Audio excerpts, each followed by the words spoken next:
tale ang peg ng prenup shoot ni Cristel Fulgar. Isang dreamy, magical moment na kinilig ang buong social media. Sa mga litrato, makikita si Cristel na parang totoong prinsesa. Nagniningning sa ganda, sa saya, at sa pagmamahal. Wala nang kulang. Eleganteng gown, romantic setting. At syempre, yung genuine happiness na hindi mo mabibili kahit saan. Hindi lang sa itsura kita ang glow, kundi pati sa mata niya. Yung tipong alam mong nahanap na niya ang the right person. Sabi nga nila, fairy tales do come true. At si Cristel, buhay na patunay niyan.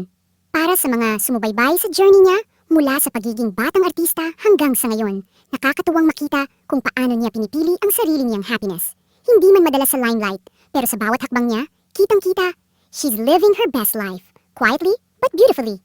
At ngayon, habang papalapit na ang kanyang kasal, isang bagong chapter na naman ang bubuksan niya. Isang chapter ng tunay na pagmamahal, respeto, at pangarap na sabay nilang tutuparin ng kanyang soon-to-be husband. Kaya naman, sa espesyal na moment na ito, isang malaking congratulations kay Cristel. Wishing her a lifetime of love, adventure, at higit sa lahat, isang buhay na punong-puno ng fairy tale endings na siya mismo ang sumulat. Cristel, tunay kang prinsesa, hindi lang sa prenup mo, kundi sa puso ng taong nagmamahal sa'yo.